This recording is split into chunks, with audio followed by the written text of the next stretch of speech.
Hi അസ്സലാമു അലൈക്കും. ഇന്ന് ഞാൻ ഇവിടെ ചെയ്യാൻ പോകുന്നത് കൈപ്പക്ക അച്ചാറാണ്. അപ്പോൾ അതിനാവശ്യമായ സാധനങ്ങൾ എന്തൊക്കെയാണെന്ന് നോക്കാം.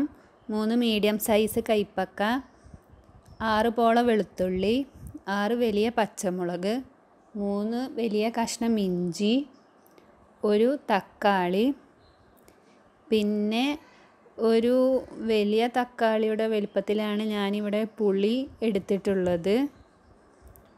പിന്നെ ആവശ്യമായ കറിവേപ്പില. ഇതിൽ നമ്മൾ മുളക് പൊടി, മഞ്ഞൾപ്പൊടി, അച്ചാർ പൊടിയൊക്കെ മസാലകൾ ഇട്ട് കൊടുക്കുന്നുണ്ട്. ഇനി നമുക്ക് ഇതെങ്ങനെ തയ്യാറാക്കുന്നു എന്ന് നോക്കാം. പാൻ ഇവിടെ ചൂടാക്കാൻ വെച്ചിട്ടുണ്ട്. അപ്പോൾ ചൂടായതിന് ശേഷം വെളിച്ചെണ്ണ ഒഴിച്ച് കൊടുക്കുക.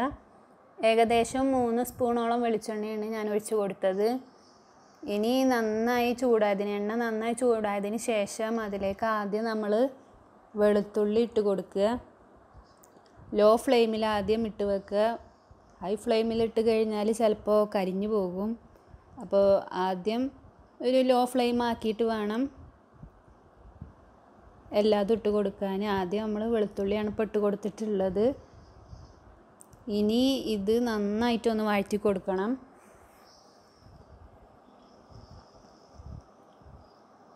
നമ്മൾ എണ്ണ നന്നായി ഒഴിച്ച കാരണം ആണ് ഇത് ലോ ഫ്ലെയിമിൽ ഇട്ടിട്ട് ആദ്യം തന്നെ വഴറ്റി കൊടുക്കുന്നത്.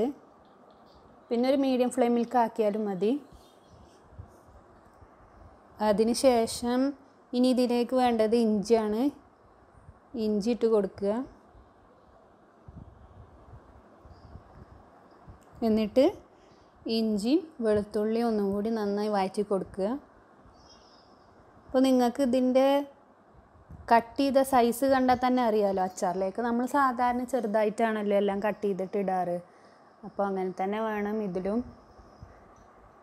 എല്ലാതും നന്നായി ചെറുതാക്കിയിട്ട് വേണം കട്ട് ചെയ്യാൻ.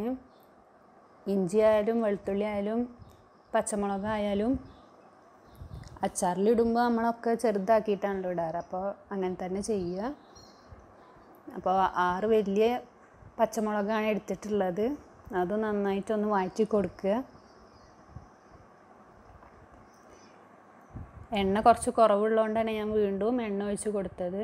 പിന്നെ അതിന് ശേഷം തക്കാളി ഇട്ട് കൊടുക്കുക.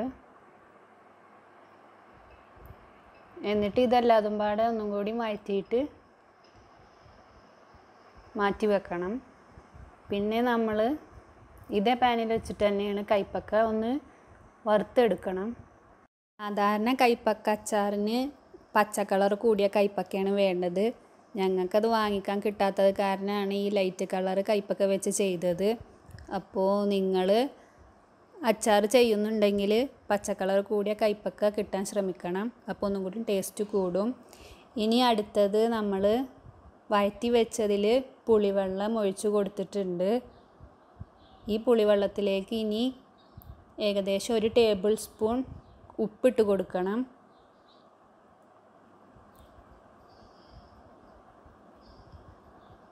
പിന്നെ 3 ടേബിൾ സ്പൂണോളം മുളക് പൊടി. ഞങ്ങൾ കുറച്ച് എരി കൂടുതൽ ഇഷ്ടപ്പെടുന്നവരാണ്. അത് കാരണമാണ് 3 ടേബിൾ സ്പൂൺ മുളക് പൊടി. പിന്നെ 1 ടേബിൾ സ്പൂൺ മഞ്ഞൾപ്പൊടി. ഇതൊക്കെ ഇട്ട് കൊടുത്തതിന് ശേഷം ഇത് നന്നായിട്ട് ഒന്ന് ഇളക്കി കൊടുക്കുക. അപ്പോൾ നമ്മൾ നേരത്തെ വഴറ്റി വെച്ചതും ഇതിലിട്ട് കൊടുത്തിട്ടുണ്ട്. ഇത് ഇളക്കി കൊടുത്തതിന് ശേഷം ഇതൊന്ന് തിളച്ച് വരണം.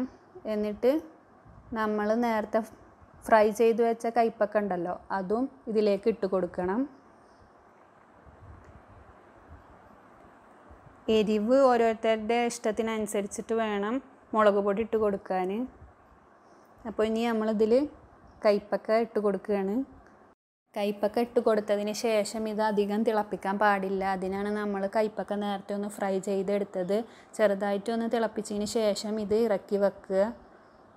ഇനി മറ്റൊരു പാന് ചൂടാക്കാൻ വെച്ചിട്ടുണ്ട്. ആവശ്യത്തിന് എണ്ണ ഒഴിച്ച് കൊടുത്തിട്ടുണ്ട്. ഹൈ ഫ്ലെയിമിൽ ഇട്ടിട്ടാണ് ചൂടാക്കാൻ വെച്ചിട്ടുള്ളത്. ഇനി ഇതിലേക്ക് 1.5 ടീസ്പൂൺ കടുക് പൊട്ടിക്കാൻ ഇട്ട് കൊടുക്കുക. കടുക് ഏകദേശം പൊട്ടി വന്നതിന് ശേഷം കറിവേപ്പില ഇട്ട് കൊടുക്കണം. എന്നിട്ടാണ് അച്ചാർ പൊടി ഇടേണ്ടത്. പക്ഷെ ഞാൻ ആദ്യം 1 സ്പൂൺ അച്ചാർ പൊടി ഇട്ടതിന് ശേഷമാണ് കറിവേപ്പില ഇട്ട് കൊടുത്തത്. 3 സ്പൂൺ അച്ചാർ പൊടിയാണ് ഇട്ട് കൊടുക്കേണ്ടത്. 1 സ്പൂൺ ഇട്ട് കൊടുത്തിട്ടുണ്ട്. ഇനി ബാക്കി 2 സ്പൂൺ അച്ചാർ പൊടിയും കൂടി ഇട്ട് കൊടുക്കുക.